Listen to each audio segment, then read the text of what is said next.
భీష్మ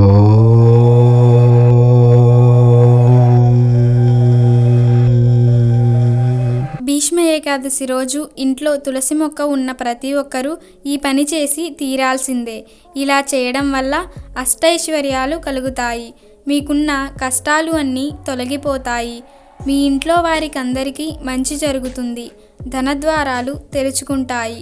మీకు ధనానికి అసలు లోటు రాదు. మీకు తిరుగనేదే ఉండదు. అపర కుబేరులు అవుతారు. సాధారణంగా హిందువుల ఇంట్లో తులసి మొక్క ఉంటుంది. తులసి మొక్క ఉన్నవాళ్ళు ఖచ్చితంగా ఇలా చేయాలి. భీష్మ ఏకాదశి రోజు తులసి మొక్క దగ్గర మీరు ఇలా చేస్తే మీకు సకల శుభాలు అనేవి కలుగుతాయి. మీకు ఐశ్వర్యం కలుగుతుంది. బాధలు కష్టాలు పోయి సంవత్సరం అంతా డబ్బు వస్తూనే ఉంటుంది. మనలో తెలియక ఆందోళనతో బాధపడేవారు తులసి మొక్క దగ్గర ఇలా చేస్తే ప్రశాంతత అనేది కలుగుతుంది. మరి భీష్మ ఏకాదశి రోజు తులసి మొక్క దగ్గర ఏం చేయాలో వివరంగా ఇప్పుడు తెలుసుకుందాం. హిందువులకు మాఘమాసం అతి పవిత్రమైన మాసం. ఈ మాసంలో చేసే స్నానం పర్వదినాలకు ప్రముఖ స్థానం ఉంది. మాఘమాసం శుక్లపక్షం ఏకాదశి ఎంతో పవిత్రమైనది. ఈ రోజున భీష్మ ఏకాదశిగా అంతర్వేది ఏకాదశిగా ఎంతో పవిత్రంగా జరుపుకుంటారు. కురుక్షేత్ర యుద్ధ సమయంలో గాయపడిన భీష్ముడు అంపశయ్య మీదన ఉన్న సమయంలో ధర్మరాజుకి విష్ణు సహస్రనామాన్ని బోధించిన పరమ పవిత్రమైన రోజు ఈ భీష్మ ఏకాదశి. భీష్మ ఏకాదశినే జయ ఏకాదశి అని కూడా అంటారు. ఎందుకంటే ఈరోజు ఏ కార్యం తలపెట్టినా అది ఖచ్చితంగా విజయవంతం అవుతుందని నమ్మకం. ఈ విష్ణు సహస్రనామాలతో పూజించిన పాండవులు కురుక్షేత్ర యుద్ధంలో విజయం సాధించారని ప్రతీతి. అటువంటి విష్ణు సహస్రనామాల పారాయణం ఎంతో విశిష్టమైంది. ఇక ఈ భీష్మ ఏకాదశి నాడు విష్ణు సహస్రనామం పఠిస్తే అనేక శుభాలు కలుగుతాయి. ఈ రోజున శ్రీ మహావిష్ణువుని పూజించిన వారికి స్వర్గలోక ప్రాప్తి కలుగుతుందని పెద్దల విశ్వాసం. భీష్ముడు గంగా సంతనుల 8వ సంతానం. అసలు పేరు దేవవ్రతుడు. తండ్రి సంతనుడు ఇష్టపడిన సత్యవతిని ఇచ్చి పెళ్లి చేయడం కోసం, తండ్రి ఆనందం కోసం, సుఖ సంతోషాల కోసం దేవవ్రతుడు ఆజన్మాంతం బ్రహ్మచారిగా ఉంటానని, పెళ్ళి అనే మాటకు తన జీవితంలో చోటు లేదని సత్యవతికి ఇచ్చిన మాట ఆ భీషణ ప్రతిజ్ఞకు కట్టుబడిన త్యాగశీలి. అప్పటి నుంచి దేవవ్రతుడు భీష్ముడిగా ఖ్యాతిగాంచాడు. తనయుడి త్యాగానికి సంతసించిన తండ్రి భీష్ముడికి స్వచ్ఛంద మరణం పొందే వరాన్ని ఇచ్చాడు. కౌరవుల తరపున కురుక్షేత్ర రణక్షేత్రంలో యుద్ధానికి దిగిన భీష్ముడు, అర్జునుడు బాణాలకు గాయపడిన భీష్ముడు అంపశయ్యపైకి చేరుకొని మరణించే మంచి సమయం కోసం ఎదురుచూస్తూ పాండవులకు రాజధర్మం ఉపదేశించాడు. అంపశయ్యగతుడైన భీష్ముని చూసి దేవతలు సైతం దుఃఖించారు. అంపశయ్యపై ఉన్న భీష్ముడు మరణవేదనను అనుభవిస్తూ మానవ జన్మకు మహత్తర వరమైన మరణం కోసం, ఉత్తరాయణ పుణ్యకాలం కోసం ఎదురుచూస్తూ గడిపాడు భీష్ముడు.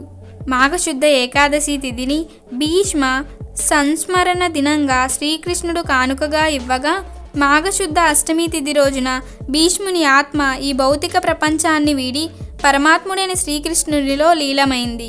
మహాభారత ఇతిహాసంలోని ఓ మహాముని మహాప్రస్థానం ఇలా ముగిసింది. ఈ భీష్మ ఏకాదశి రోజున నరసింహ కళ్యాణం జరిపిస్తారు. అంతర్వేది శ్రీలక్ష్మీ నరసింహస్వామి ఆలయంలో స్వామివారికి కళ్యాణం, అన్నవరం సత్యనారాయణ స్వామి ఆలయంలో, సింహాచలం నరసింహస్వామి ఆలయంలో, యాదగిరిగుట్ట, భద్రాచలం సీతారాముల వారి ఆలయంలో ప్రత్యేక పూజాది కార్యక్రమాలను నిర్వహిస్తారు. రోజు చేసే ఉపవాసం అత్యంత ఫలదాయకమని పెద్దలు చెబుతారు. ముఖ్యంగా ఈ రోజున పసుపు రంగుకు విశిష్టత ఉంది. లక్ష్మీ నరసింహ స్వామి వారికి పసుపు రంగుతో కూడిన పండ్లు, స్వీట్లు స్వామికి ప్రసాదంగా సమర్పించాలి. ఏకాదశి రోజున గోపూజ సకల ఫలదాయకం. గోమాతకు అరటి పండ్లు అందిస్తే అన్ని దోషాలు తొలగిపోతాయి. పసుపు రంగు వస్త్రాలు ధరించి విష్ణు సహస్రనామ స్తోత్రాన్ని వినేవారికి మోక్షం సిద్ధిస్తుందని ఆధ్యాత్మిక పండితులు చెబుతున్నారు. ఇక భీష్మ ఏకాదశి అని పిలువబడే ఈ రోజున భీష్మాచార్యుని తలుచుకుంటే పితృదేవతలకు స్వర్గలోక ప్రాప్తి కలుగుతుందని హిందువుల నమ్మకం. పూజకు విష్ణుమూర్తి ఫోటోను పసుపు కుంకుమలు, తామర పువ్వులు, తులసీ దళాలు, జాజిమాలలతో అలంకరించాలి. విష్ణు అష్టోత్తరం, నారాయణ కవచం, శ్రీమన్నారాయణ హృదయం, విష్ణు సహస్రనామాలు, విష్ణు పురాణం పఠించాలి. అనంతరం ఆవునేతితో పంచహారతి ఇవ్వాలి. దేవాలయాల్లో విష్ణు అష్టోత్తరం, సత్యనారాయణ వ్రతం, బ్రహ్మోత్సవ దర్శనం, లక్ష్య తులసి పూజ వంటివి నిర్వహించడం ద్వారా శుభ ఫలితాలు చేకూరతాయని పెద్దలు చెబుతున్నారు. భీష్మాష్టమి రోజున సూర్యోదయానికి ముందే లేచి పూజా మందిరాన్ని, ఇంటిని శుభ్రం చేయాలి. గడపకు పసుపు, కుంకుమ, గుమ్మానికి తోరణాలు, పూజా మందిరాన్ని ముగ్గులతోనూ అలంకరించుకోవాలి. అభ్యంగ స్నానం చేసి శుచిగా రంగు దుస్తులను ధరించాలి. తెల్లవారుజామునే నిద్రలేచి సాయంత్రం వరకు నిద్రపోకూడదు. ఉపవాసం చేసిన వారు భగవంతుడి కీర్తనలు చేస్తూ రాత్రంతా జాగారం చేయాలి. భీష్ముడు ప్రవచించిన విష్ణు సహస్రనామ స్తోత్రం ఇప్పటికీ జనుల నోట నర్తిస్తూనే ఉంది. ఆయన దివ్యవాణి విశ్వవ్యాప్తమై ప్రతిధ్వనిస్తూనే ఉంది. అసలు భారతదేశంలో భీష్మునిది ఒక ప్రత్యేకమైన పాత్ర. భీష్మ ఏకాదశి రోజు ఉదయమే తలస్నానం చేసి విష్ణుమూర్తిని పూజించాలి. ఈరోజు విష్ణుమూర్తిని తులసి ఆకులతో పూజిస్తూ విష్ణు సహస్రనామములను పారాయణం చేస్తే కోటి జన్మల పుణ్యం కలుగుతుంది. ఈ భీష్మ ఏకాదశి రోజు తులసి మొక్క దగ్గర సాయంత్రం 5:30 నుండి 6:30 మధ్యలో ఒక చిన్న పని చేయండి. తులసి మొక్కకు హిందూ సాంప్రదాయంలో ఎంతో ప్రాముఖ్యత ఉంది. తులసి మొక్క ఇంట్లో ఉంటే మీ కుటుంబానికి ఎటువంటి ఆపదలు రావని శాస్త్రాలు చెబుతున్నాయి. తులసి మొక్క ఇంట్లో ఉంటే పాములు కూడా రావని శాస్త్రం చెబుతోంది. తులసి శ్రీ మహావిష్ణువుకి అత్యంత ప్రీతికరమైనది.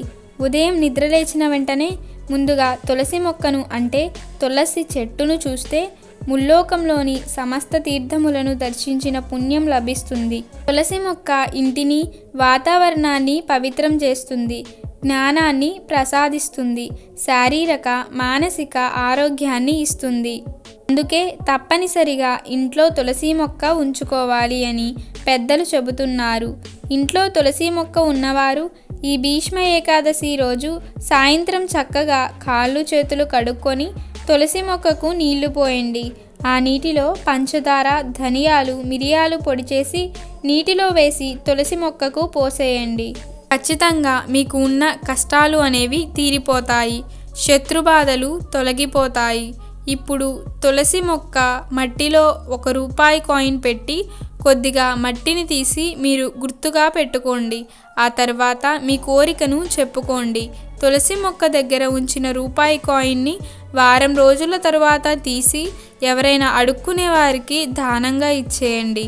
భీష్మ ఏకాదశి రోజు ఎవరైతే తులసి మొక్క దగ్గర ఈ పరిహారం చేస్తారో వారి కోరికలు అన్నీ నెరవేరుతాయి, సమస్యలు సులభంగా తొలగిపోతాయి.